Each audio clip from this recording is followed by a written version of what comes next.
Olá, eu sou Thomas Traumann e esse é o Traumann Traduz, um podcast direto ao ponto e sem enrolação. Hoje é dia 7 de abril e vamos falar dos empresários fura-fila.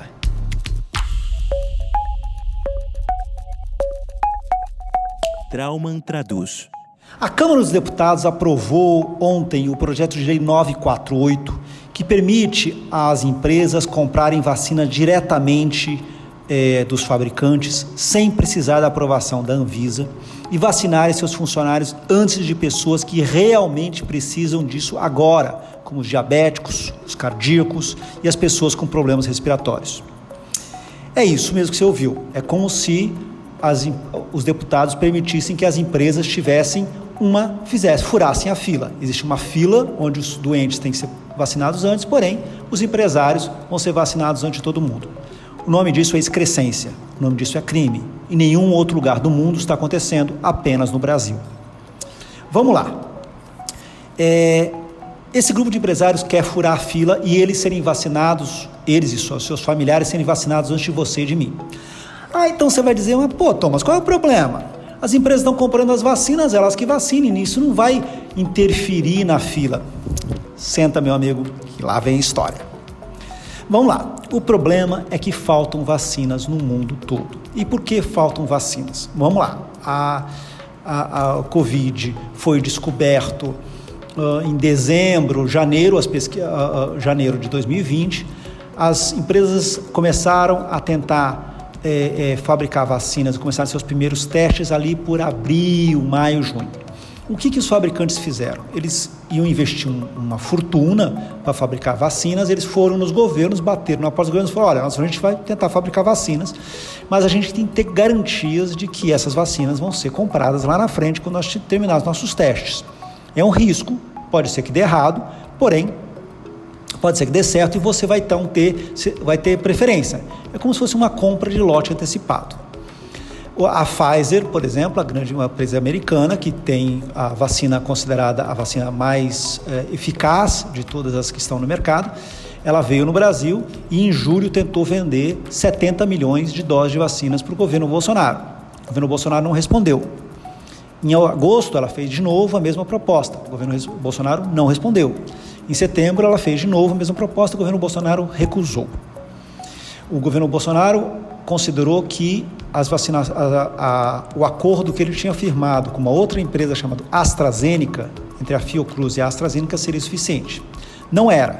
Tanto não era que o Brasil hoje só está conseguindo vacinar as pessoas que estão sendo vacinadas porque o governo de São Paulo, de uma forma muito corajosa e inteligente, fez um acordo com uma empresa chinesa chamada Sinovac para que o Butantan fizesse uma outra vacina.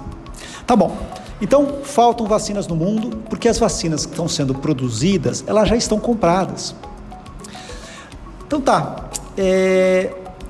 E mais grave ainda é que a China está começando a fazer a sua vacinação em massa a partir de agora. Isso significa que vai faltar insumos de vacinas no mundo todo, porque a China é o maior produtor de vacinas no mundo. Portanto, mesmo as projeções sobre vacinação no Brasil, eu acho que elas são muito otimistas, a gente vai falar disso daqui a pouquinho. Então, essa é a circunstância. Existem vacinas sendo fabricadas, as vacinas estão sendo fabricadas, já tem compradores, o Brasil não está entre os compradores porque o governo Bolsonaro é incompetente e irresponsável. Tá bom. Mas existem alguns lugares que sim é possível comprar vacinas. Basicamente, em alguns lugares, algumas fábricas da Índia estão com estoques e a Rússia tem ainda estoques da Sputnik V. Bom, só que os fabricantes de vacinas não são uma coisa que você compra, chego ali, eu quero 2 vacinas, eu quero 10, vamos lá, a maior empresa brasileira tem 100 mil funcionários. Se alguma empresa bater e falar, eu quero, então, 200 mil doses, né, porque são 2 doses necessárias, não tem ninguém que queira vender. Nós estamos falando de empresas, fabricantes vendem em quantidades enormes. Estamos falando de 40 milhões de vacinas, 60 milhões de vacinas, né? A oferta da Pfizer para o Brasil era de 70 milhões, quer dizer, é volume gigantesco. Quem é que tem capacidade de comprar 70 milhões de vacinas, 50 milhões de vacinas? Uma empresa no Brasil? Esquece. Você acha que o velho da van que tem aí 5 mil funcionários, tem capacidade de comprar? Não tem. Bullshit. Nem ele, nem o Madeiro, nem o Wizard, nenhum desses empresários que estão tentando furar fila tem capacidade de comprar 10 milhões de doses. Isso é peanuts para o mercado de vacinas. Quem tem capacidade de fazer isso é o governo. Thomas, então por que você está tão bravo? Qual é a diferença se eles vão tentar comprar vacinas e eles não vão conseguir? Qual é o problema? E aí vem o pulo do gato e aonde eu vou explicar por que eu estou tão bravo.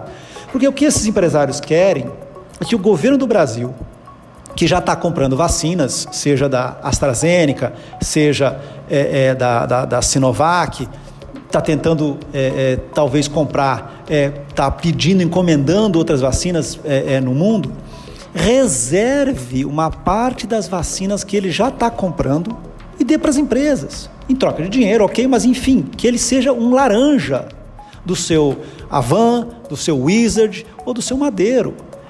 Assim, o que eles estão pedindo não é furar a fila, sim, porque eles não estão pedindo simplesmente a permissão para que eles comprem, eles não estão conseguindo comprar no mercado.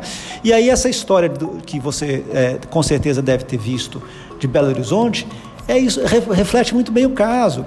Os caras tem um esquema de vacinação e tal.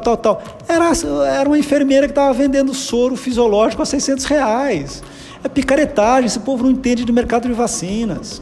O que o seu Avan entende de mercado de vacinas? O seu Avan, aliás, que tem uma dívida tributária com o governo brasileiro. Então, vamos ser claros aqui que o problema todo não é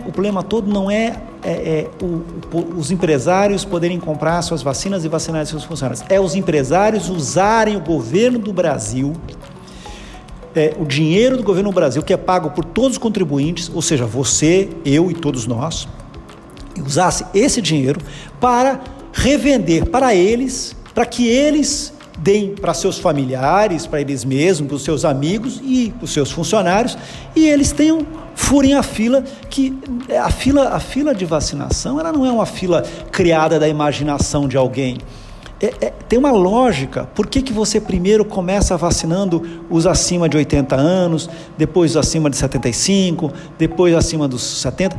Porque são esses os grupos etários que são mais suscetíveis à Covid e são os que sofreriam mais caso fossem internados e necessitassem de respiradores. Portanto, o que nós estamos fazendo aqui, quando a gente faz uma fila de vacinas que privilegia os mais velhos, simplesmente nós estamos salvando vidas.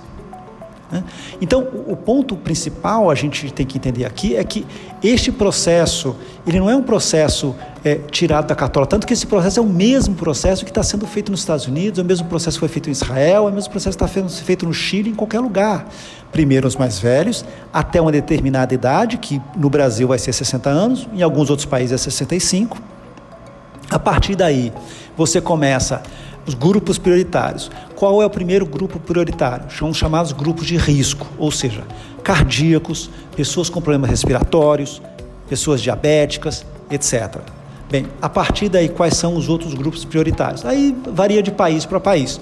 A lei que foi aprovada no Brasil prevê que os grupos prioritários incluam todos os policiais, todos os soldados do Exército, todos os professores das redes municipais e estaduais, inclui quilombolas, inclui caminhoneiros e inclui funcionários de transporte.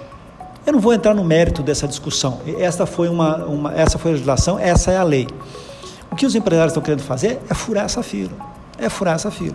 Então, você tem uma lei que está sendo feita para beneficiar um grupo de quê? De empresários bolsonaristas. Porque, no fundo, você está criando um sistema de castas. Vai ter eu e você vamos esperar a nossa vacinação. Já os empresários que são bolsonaristas vão conseguir pegar vacinas que iriam para você ou para mim e vacinar a eles mesmos, a seus familiares e aos seus funcionários. Você vai criar uma casta diferente os bolsonaristas são melhores que os outros. E nós todos sabemos que eles não são, né? Venhamos e convenhamos. Então, qual é a circunstância toda? Nós estamos com a vacinação atrasada no Brasil porque o governo Bolsonaro foi irresponsável. Como é que se resolve isso? Infelizmente, não se resolve mais. Por quê? Não há mais vacinas para serem compradas. A nossa grande expectativa é que, a partir de agosto ou setembro, tanto o Instituto Butantan, em São Paulo, que fabrica a Sinovac, como o Instituto a Fundação Fiocruz, Oswaldo Cruz, aqui no Rio de Janeiro, que faz o acordo com a AstraZeneca, comecem a produzir vacinas no Brasil. A partir daí, a gente vai entrar num outro esquema de vacinação. A partir daí nós vamos ter vacinas produzidas no Brasil, portanto, os insumos já foram encomendados, e aí nós vamos ter um ritmo de vacinação muito maior. Então, qual é a real que vocês têm que imaginar? Até julho vão ser provavelmente vacinados todos os brasileiros acima de 60 anos e possivelmente todos esses grupos que eu chamei de grupos prioritários aqui, ou seja, pessoas com doenças predispostas e profissionais e profissões de risco, né? Policiais, professores, agentes de segurança, motoristas de caminhão e motoristas de ônibus. Vamos pensar que seja esse grupo. São 70 milhões, 69 milhões de pessoas. A partir de setembro, aí sim nós vamos ter vai acelerar realmente a produção e é possível, e aí vocês, quem me escuta sabe que eu não sou uma pessoa otimista, eu tento ser sempre pé no chão. É possível que até março do ano que vem, todos os brasileiros com mais de 18 anos, ou seja, 162 milhões de pessoas, tenham sido vacinados no Brasil. Em março eu estou sendo até um pouco pessimista, vários epidemiologistas que eu converso falam que em janeiro talvez a gente já consiga. A gente com certeza não deve conseguir até o final do ano, deve ir para janeiro, fevereiro, com toda certeza. Isso em função das produções locais que a gente vai ter. Agora, isso se a gente não tiver um sistema de castas. Porque se a gente tiver um sistema de castas, o que adianta ter o Brasil? O Brasil deixa de ser uma democracia para ser uma plutocracia. O que é a plutocracia? É o governo dos ricos. Ter um governo que governa apenas para os ricos, para que serve esse governo? Eu sou Thomas Trauman, esse foi o Trauma Traduz de hoje e eu volto semana que vem. Espero você. Tchau, tchau.